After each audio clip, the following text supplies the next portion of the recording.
எல்லாம் சரியா இருக்கான்னு பாருங்க.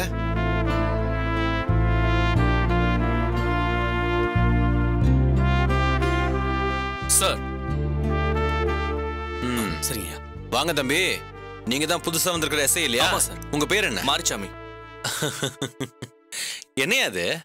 இந்த காலத்துல போய் மாரிச்சாமி மகமாய்ச்சாமின்னு வச்சுக்கிட்டேன். உங்களுக்கு எல்லாம் வேற பேரே கிடைக்கலையா? பேரை பாரு, மாரிச்சாமி ஆறுச்சாமின்னு.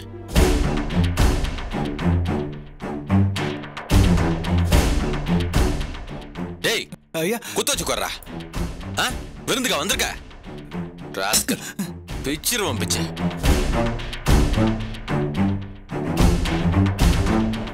என்ன மாரிச்சாமி இன்னும் நினைக்கிறீங்க? சார் நீங்க தான் எதுவும் சொல்லலையா சார்? உங்களை உட்காருங்க எந்திரிங்கன்னு நாங்க சொல்லிட்டு இருக்கணுமா? இல்ல சார், என்னுடைய சீட் எது? என்னையா நீ? இது என்ன பார்லிமெண்டா உனக்குன்னு தனியா சீட்டு ஒதுக்கிறதுக்கு? கிடைச்ச இடத்துல போய் உட்காருவியா சீட்டு கீட்டுன்னு பேசிக்கிட்டு? வந்து சேர்றானுங்க பாரு. யோ கான்ஸ்டபிள் ஐயா இங்க வாயா. போய் என் வண்டிக்கு பெட்ரோல் போட்டு வா. சரிங்க.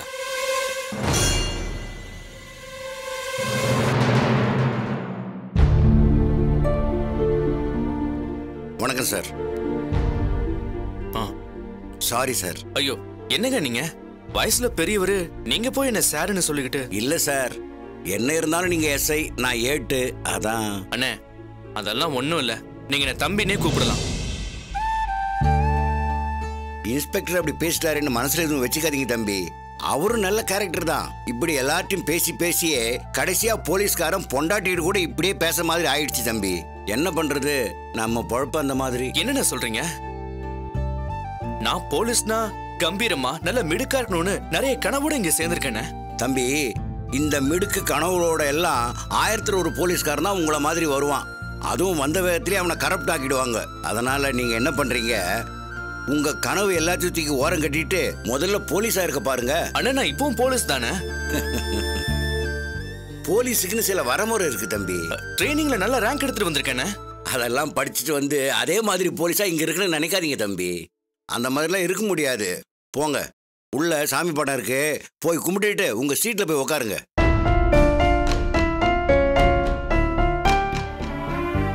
எந்த சாமி?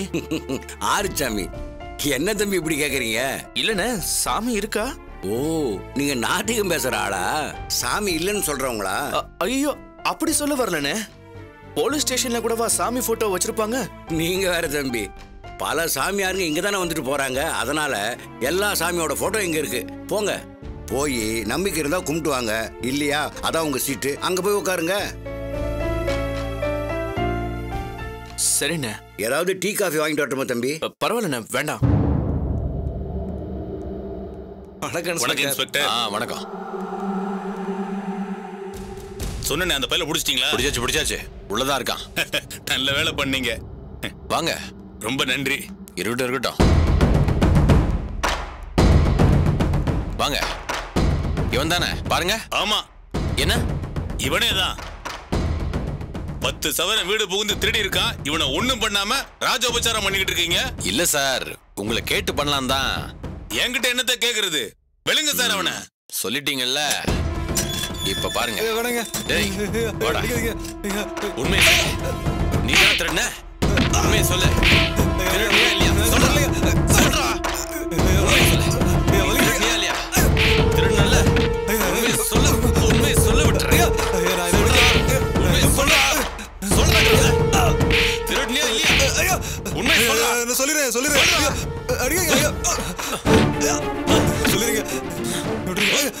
பாத்தீங்களா, 2 போடு போட்டாதான் உண்மையை சொல்லுவான். நிறுத்துங்க இன்ஸ்பெக்டர். அவன் திருடினது எல்லாத்தையும் எங்க வச்சிருக்கான்னு கேளுங்க. பொருள் எங்கடா வச்சிருக்க? சொல்றா. இவர் விடுன்னு தெரியாம நான் திருடிட்டேங்க. இவங்க கிட்ட எடுத்த பணம் நகைகள் அப்படியே தான் இருக்கு. கொடுத்துருங்க.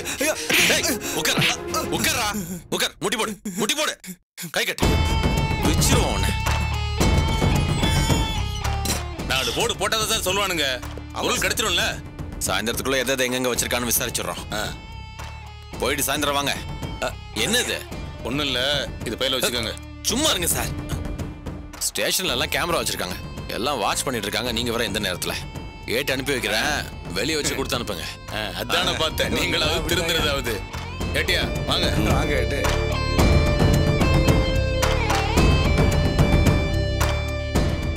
சார் என்னையா தப்பு சார், இது ரொம்ப தப்பு சார்.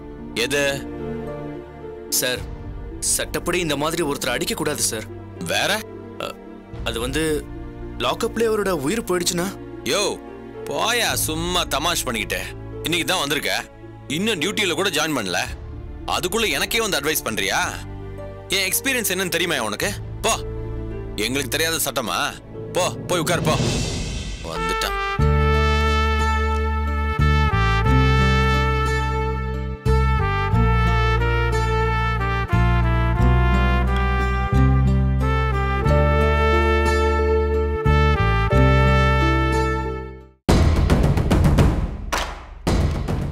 என்ன ஏட்டு வாங்கிட்டியா? வாங்கி வச்சிருங்க ஐயா. சரி சரி, உள்ளவையே சாயங்காலம் கணக்கு பார்த்துக்கலாம். சரிங்க ஐயா.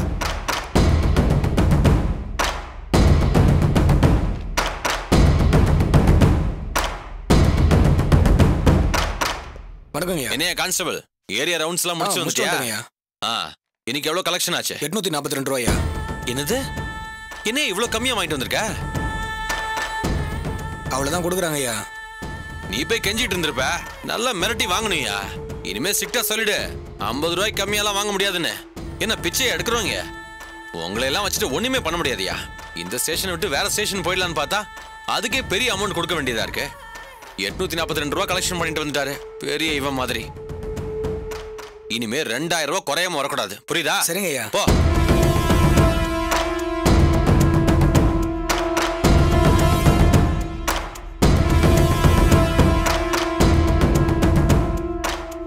ஏட்டு, புதுசா வந்திருக்காருல எஸ்ஐ, அவர் நிறைய படிச்சிருக்காராமா, நம்மள்ட்டே சட்டம் பேசுறாரு. என்ன கொஞ்சம் எடுத்து சொல்லுங்க. புதுசு இல்லையா ஐயா? புதுசோ பழசோ சட்டம் எல்லாம் பேசினா வேலைக்கு ஆகாதுன்னு சொல்லிடுங்க. கைது பண்ணி கூட்டு வரவன கொஞ்சம் உண்மையை வர வைப்பாங்க. அதெல்லாம் 2 நாள் பழகிடுவாருங்க ஐயா. பழகிக்க சொல்லுங்க, அதான் அவருக்கு நல்லது.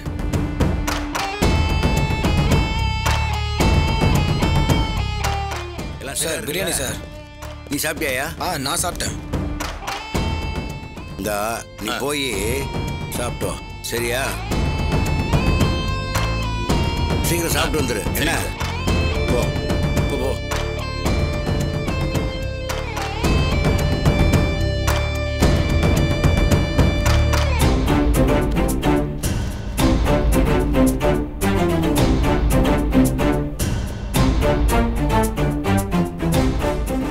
சார் வணக்கம் சார். என்னது இது? பிரியாணி சார். பிரியாணியா? பிரியாணி எப்படி நம்ம ஸ்டேஷன்ல? சமையல்காரங்க பின்னாடி சமைக்கிறாங்க. என்ன சார் நீங்க டெய்லி ஒரு கடையில இருந்து அனுப்புவாங்க சார். எனக்கு இது வேண்டாம் சார். சும்மா சாப்பிடுங்க சார். அதான் வேண்டான்னு சொல்றேன்ல சார். சாப்பிடுங்க சார். அத முதல்ல எடுத்து உள்ள வை.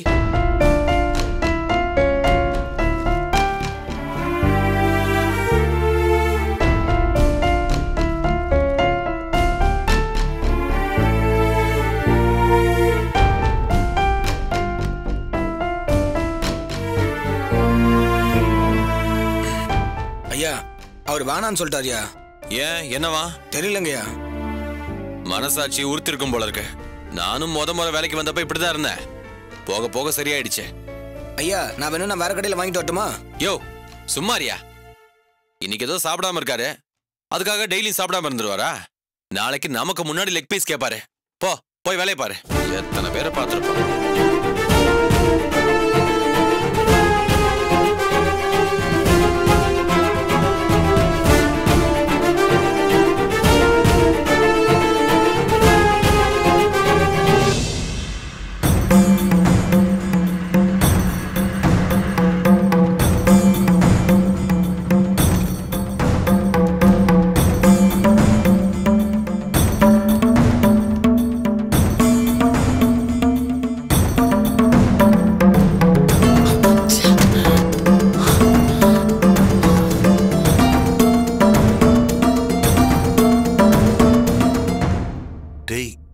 என்னாச்சு? என்னப்பாச்சு? என்ன பாபு, என்னாச்சு? அப்பா கேக்குறாருல. மதி வீட்டுல ஏதாவது சொன்னாங்களா? ஏதாவது பிரச்சனையாப்பா? எதுவா இருந்தாலும் சொல்லு, பேசி தீர்த்துலாம். கோவப்படுறதுனால ஒண்ணும் ஆக போறது இல்ல. என்ன நடந்ததுன்னு சொல்லுப்பா. அப்பா அந்த சோமு போய் நம்ம கிட்ட காசு வாங்கிட்டு மதி கிட்ட போயிட்டு அவன் காசு கொடுத்துட்டான், உன்னை விலைக்கு வாங்கிட்டான்னு சொல்லி ஏதோ பேசி வச்சிருக்கான்ப்பா.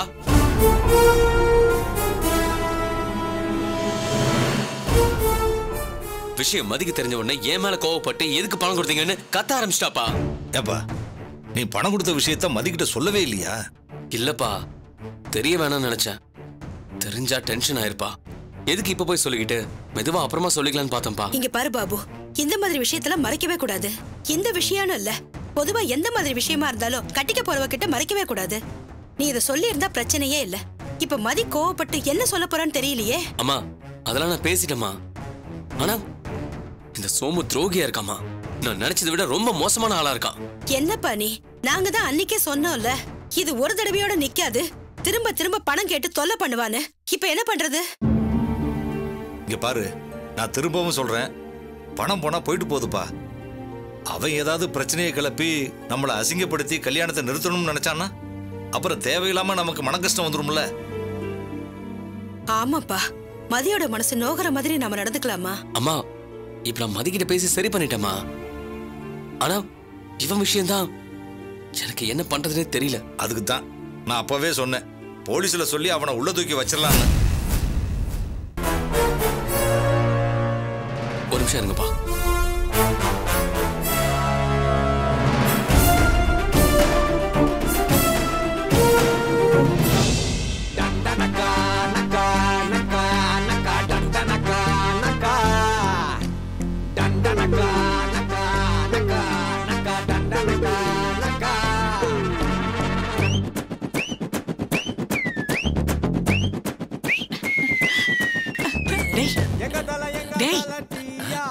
பாபு பாபு ஆடு ஆடு.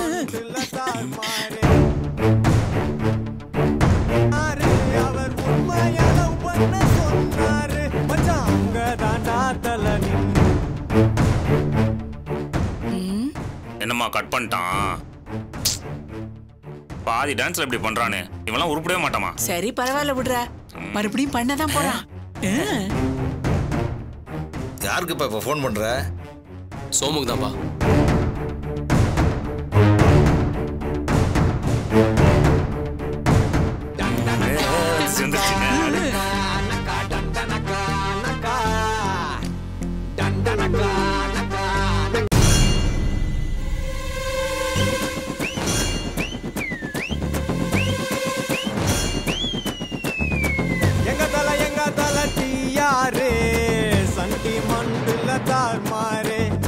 மைதிலி காதிலி இன்னாரு, அவர் உண்மையா லவ் பண்ண சொன்னாரு மச்சான். என்னப்பா? அப்பா போன் எடுக்க மாட்டேங்கிறான்ப்பா. அவ ஏதாவது பைக்ல கீழே போயிட்டு இருக்க போறான். அதெல்லாம் இல்லப்பா, அவன் வேணும்னே தான்ப்பா எடுக்க மாட்டான். இது மூலமா என்ன டார்ச்சர் பண்ணலாம்னு நினைக்கிறான்ப்பா.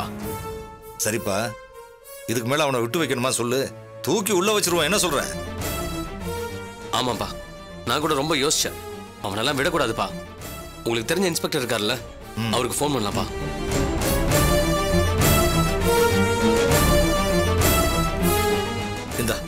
இந்த நம்பருக்கு ஃபோன் போட்டு கொடு.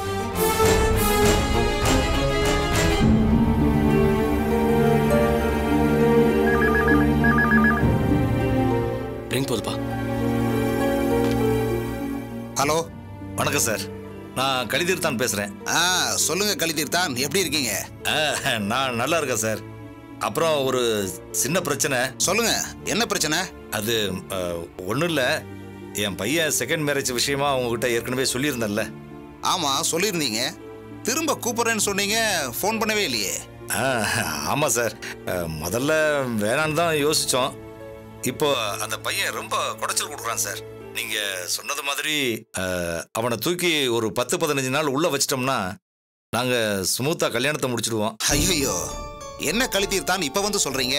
எனக்கு நேற்று தான் நாகர்கோயிலுக்கு டிரான்ஸ்ஃபர் ஆர்டர் வந்தது. நான் நாளைக்கு கிளம்பிடுவேனே. விடுங்க, அது ஒன்றும் பிரச்சனை இல்லை. நான் புதுசாக வந்த இன்ஸ்பெக்டர் கிட்ட பேசுகிறேன். அன்அஃபிஷியலாக போகிற மேட்ரு சரியாக வராது.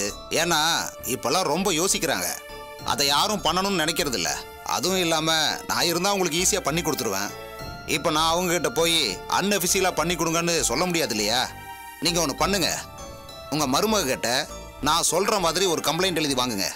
இந்த மாதிரி என் முன்னாள் புருஷன் செக்ஸ் டார்ச்சர் பண்றாருன்னு ஒரு கம்ப்ளைண்ட் மட்டும் ஸ்டேஷன்ல கொடுத்துற சொல்லுங்க. மற்றதை நான் பேசிக்கிறேன். சரிங்க சார், நான் யோசிச்சு சொல்றேன். தைரியமா இருங்க, ஒன்றும் ஆகாது. நான் இருக்கேன்ல. நீங்க கம்ப்ளைண்ட் மட்டும் கொடுங்க, மற்றதை நான் பார்த்துக்கிறேன். சரிங்க சார். Okay sir, வச்சிடறேன்.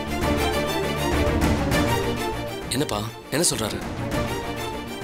இல்லப்பா, அவரு நாகர்கோவிலுக்கு டிரான்ஸ்ஃபர் ஆகி போறாராம். இருந்தா நான் இதை வேற மாதிரி முடிச்சிருப்பேன். இப்ப புது இன்ஸ்பெக்டர்கிட்ட உதவி கேட்டு போகணும். அதனால அவர்கிட்ட நம்மளை நேர்மையா காமிச்சுக்கணும். அதுக்கு மதிக்கிட்ட ஒரு கம்ப்ளைண்ட் எழுதி வாங்குங்க, அந்த பையனை அரெஸ்ட் பண்ணிடலாம்னு சொல்றாரு. என்னப்பா என்ன யோசிக்கிற? இல்லப்பா, இதுல மதியம் இன்க்ளூட் பண்ணுமான்னு தோணுது. வேற வழியே இல்ல பாபு. நமக்கு வேற யாரு தெரியும்? நமக்கு உதவி பண்றதுக்கு யாரு இருக்கா? அம்மா என்ன பேசுறீங்க? அவர் ஒருத்தர் தான் தமிழ்நாட்டுல இன்ஸ்பெக்டரா இருக்காரா? வேற யாருமே இல்லையா? இருக்காங்கடி, ஆனா நமக்கு யார் உதவி பண்ணுவாங்க? என்னம்மா இப்படி சொல்றீங்க? நம்ம சூர்யாவோட வீட்டுக்காரர் மாரிச்சாமி போலீஸ்காரர் தானே, அவர்கிட்ட உதவி கேட்போம். அவர் என்ன மாட்டேன்னு சொல்ல போறாரு?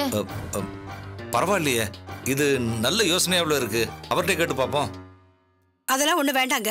அந்த ஈஸ்வரிக்கு ஏற்கனவே நம்மள கண்டா பிடிக்காது. நாம அவ பையன்கிட்ட உதவி கேட்டது தெரிஞ்சா நம்மள மட்டம் தட்டி பேசுவா. இப்ப ஒருத்தி ஏதோ சின்ன சின்ன சங்கடம் வரும் போகும், அதுக்காக அவங்க கிட்ட பேசாம பழகாம இருக்க போறியா? ஏங்க, சூர்யா கல்யாணத்துல நீங்க பாத்தீங்கல்ல, எத்தனை தடவை என்ன ஜாடமாடியா பேசினா. இதையெல்லாம் மனசுல வச்சு பேசிக்கிட்டு இருந்தா அப்புறம் எதுவுமே நடக்காது. அதுவும் இல்லாம நம்ம அவங்க கிட்ட போய் கேட்க போறது இல்லையே, அவங்க பையன் கிட்ட தானே கேட்கிறோம். அப்பா இன்னொரு விஷயம்ப்பா, சூர்யா வீட்டுக்காரர் இப்பதான் வேலையில ஜாயின் பண்ணிருக்காரு. அவர்கிட்ட கேட்டா நடக்குமாப்பா? நீ எதுக்குப்பா சந்தேகப்படுற? நமக்கு தெரிஞ்சவங்கன்னா கொஞ்சம் நமக்காக சிரமம் எடுத்து செய்வாங்கல்ல. எதுக்கும் மதிக்கிட்ட முதல்ல கேளு, அவரால் உதவி பண்ண முடியுமான்னு பார்ப்போம். அப்படி இல்லைன்னா வேற யார் மூலமாவது ஏதாவது செய்ய பார்ப்போம். சரிப்பா, இந்த சோமு பையன் வேற போன் எடுக்க மாட்டேங்கிறான். அவனை ஒரு வாட்டி நான் வார்ன் பண்ணிடுறேன், அப்பதான் கம்ப்ளைண்ட் கொடுத்தா நமக்கு சாதகமா இருக்கும். சரி, அவங்கிட்ட சொல்லிடு. ஏதாவது பிரச்சனை பண்ணான்னு வையே, அவனை உண்டு இல்லைன்னு பண்ணிடுவேன். ஆமா சரிப்பா.